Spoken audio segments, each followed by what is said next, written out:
What's going on, everyone? Welcome back to the show. Okay, I want to show you guys this headline here. It says Social Security in line for $500 million cut in House GOP funding bill. So we're going to talk a little bit about this because we have a markup that's going on right now. Actually, I think they did it on Thursday. And what they're doing is they are planning to cut Social Security by about $500 billion. Okay. Now, this is a Social Security Administration. However, this will impact people receiving Social Security benefits, and I'll explain a little bit more about that later in this video. But first off, you guys can do me a favor. Please like the video, subscribe to the channel, hit that little bell notification, and then click all. By clicking all, you'll get notified anytime we post a video. We do daily videos here, so by clicking the bell notification and clicking all, you should be getting updated every day.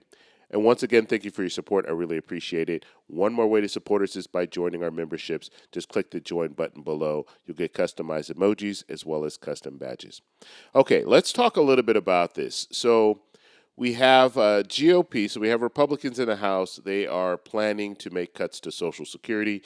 This is no surprise. They've been talking about this for the last 2 years, and now we're actually seeing they're moving forward. Okay, we're seeing this progress. Now, this will be in the House. Obviously, it has to pass the House and the Senate and then be signed off by the president. So there are some steps that are in the way of this as it currently stands. But I just want you to understand that this is something that is very possible. Okay, so in a move causing significant concern among Democrats and federal workers, House GOP appropriations have proposed a $450 million cut to Social Security Administration SSA administrative budget. Okay, so we're talking about the budget here. So we're not talking about cutting Social Security benefits, but we are talking about cutting the budget for the Social Security Administration. Now, you guys know when it comes to the Social Security Administration, there are long wait times when you call on the phone. You might not have a local office in your area because they've closed down some offices. And so this can impact you. Okay, if you file a claim for Social Security disability, you're waiting months in order to get a response. So this is only going to get worse if Republicans have their way in cutting the Social Security Administration's budget. Now, the reason why Republicans are saying they want to cut Social Security's budget is because of in-person staffing. The reduction of in-person staffing, you have more people teleworking, and because of that, they're saying, well, we can cut $450 million out of the budget because we have more people that are working from home, okay? Now, I can see small cuts in a situation like that where you have more people that are working from home, but a large cut like $450 million, I think that's just going way too far. Okay, it says this would decrease SSA's administrative budget from $14.2 billion in fiscal 2024 to $13.7 billion in fiscal 2025. And this is a stark contrast to Biden administration's proposal of $15.4 billion, okay? So the Biden administration is asking for more money for fiscal 2025, and we know that Martin O'Malley, the commissioner of the Social Security Administration, is asking for even more money for the Social Security Administration. And so this is going to be a fight. We're going to have to see how they negotiate this. But right now, this is what we're looking at. We're looking at potential cuts that will impact people receiving Social Security benefits. Because if you have to call someone, you're going to be waiting even longer now. If you have a disability claim, you're going to be waiting even longer now if they're able to make these cuts. And one of the problems the Social Security Administration is having right now is just hiring new people. And the reason why they're struggling with that is, first off, if you have staff that are overworked, which right now the staff are overworked because they don't have enough staff and they're trying to hire more, those staff are going to get to a point, they're going to get to a breaking point. They're just going to say, you know what, I can't do this anymore. I'm done with this. I'm going to go get another job. Even if it's paying me less, I would rather do that to deal with the headaches that I'm dealing with at the Social Security Administration. Now, I work for a government agency for over 21 years. And I know when you're short-staffed, how that really drags on the employees. It really drags on the employees. And you start looking at things and think, you know what? I need to get out of this because it's not getting any better. And there's no, you don't see anything over the horizon to say, oh, things are going to be better in years to come. And if you're looking at a situation like this, and of course, the people who are working for the Social Security Administration, they're going to know about this information. They're going to know that you have the GOP and their plan to make even more cuts to Social Security. And so you might have an influx of people working for the Social Security Administration right now that are going to quit because they look at this and they say, they might wait until it's actually, till the bill passes the House and bill passes the Senate, and then maybe they'll look at, okay, well, I'm probably going to have to quit because I'm not going to go through any more of this. And then to top it off, these employees are in a situation where they're getting pulled from both ends. So their employers tell them, hey, look, the Social Security Administration is telling them you need to work harder. You need to carry larger caseloads. You need to do all of this stuff. And then the people who they are trying to help, the people who are calling in and asking for information, those people aren't happy because most of those people have been waiting on the phone for maybe 30 minutes.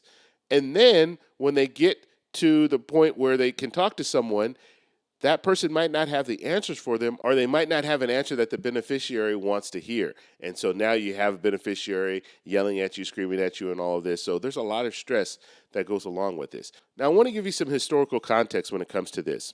The SSA funding was once non-discretionary, automatically set at 1.2% of benefit outlays. However, since the George W. Bush administration, it has been part of the annual discretionary appropriations process, resulting in funding that has not kept pace with the growing number of beneficiaries. So we had a system in place where it was 1.2% of the benefit outlay. So just depending on how many beneficiaries you had, that's the budget would increase. But now what we're seeing is we're seeing more people receiving Social Security benefits, and you have less people that are actually working in the Social Security Administration. And so there's a problem there because you're increasing the number of people because 65 plus, when it comes to people who are 65 plus, that group is growing. And so you have more people that are eligible and more people that are taking Social Security benefits. But when it comes to the workforce in the Social Security Administration, it's going the other way. It's going down. And part of the reason why it's going down is because you have some people that are just saying, look, this is not worth it. And then you also have the issue of the budget. The budget's not keeping up, or they're keeping the budget the same for year over year, and that's not helping because we know every year there needs to be a little bit of an increase because in most situations, if you do your job and you work hard, you'll get a little increase every year. But how can you provide an increase if the budget stays the same? Okay, and that's what happens a lot when it comes to Social Security. You'll have Congress to say, you know what, we're just going to use the same fiscal budget that they had back in 2023 or in 2022. They're not increasing the budget at all. And so that means if the Social Security Administration, if they're spending all of the money that they received in 2023, and they say, okay, well, 2023's budget or 2024's budget is going to be the same as 2023's budget, then there's no room for increases for the people who are working in the administration. And so that's another huge problem. And so the bottom line when it comes to this whole situation, we're looking at the potential of huge cuts to Social Security. And that's just the administration. Now, there are talks of cutting Social Security benefits as well, okay? That's something that we hope we never see, but that is something that they're talking about as well. So that's something that we also need to keep our eye on. But we're talking about budget 2025, okay? So we're going to be talking about this in September because September, that's when they're probably going to at least attempt to pass the budget for 2025. They need to do it by the end of September. If not, then we're looking at a government shutdown. So this is going to be part of the talks. This is going to be something that we're going to hear more about. Now, in the House, they will be able to pass this in the House, and they'll send it over to the Senate. So the Senate will have it, but the Senate will hopefully they'll make some changes to this and not have these deep cuts to the Social Security Administration. Because at this point, even if we're looking at the fact that you have more people teleworking, guess what? They need to hire more employees anyway.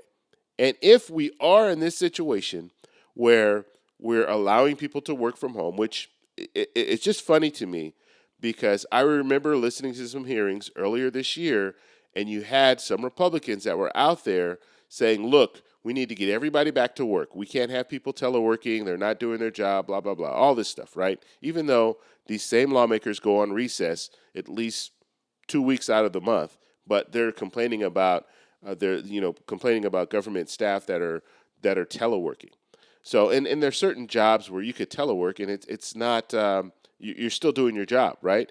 They can give you a phone and say, okay, you're going to do customer service, and you're going to be getting phone calls. So it's not like you can telework and not do your job, because you're going to be receiving these constant phone calls, and you're going to be looking up information and things like that.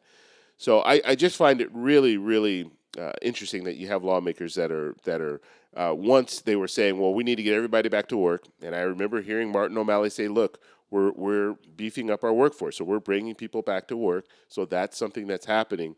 We do have some people that are still teleworking, but we're bringing people back to work.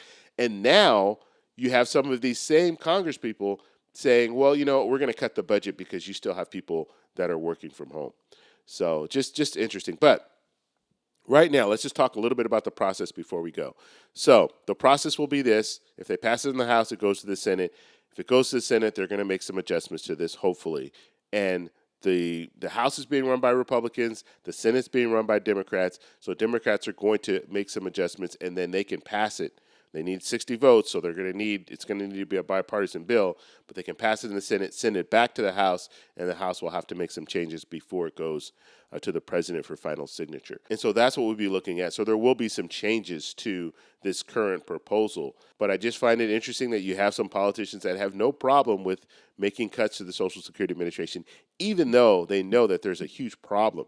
There's a huge backlog. That's what really gets me. This is not the time to cut $450 million out of the budget when you know that they're having issues right now. So we'll have to see if Speaker Johnson actually brings this to the floor and they actually vote on it and pass it and try to move it forward. But very, very, very sad situation for the Social Security Administration, sad situation for people receiving Social Security benefits, because now it looks like if this does pass, there's going to be even longer wait times. And we could be looking at situations where investigations, this is another thing that I didn't talk about much, but when it comes to overpayments and things like that, we know that the Social Security Administration is they were doing the clawbacks and things like that. But part of this whole overpayment is doing the investigations sooner and not waiting for years in order to do those investigations. But you need staff in order to do those investigations. So if they find that they're overpaying people, you need staff to catch that. And the sooner they catch it, the better, because now you won't be looking at a situation where you're owing $30,000 or $40,000 because they took 5 or 10 years to figure out that they've been overpaying you. So you need the staff to do that. But now it looks like they want to go in the opposite direction. So I want to know what you guys think about this. So let me know in the comments below. If you like this video, please give me a thumbs up. Please subscribe for more, and I'll talk to you in the next one. Bye.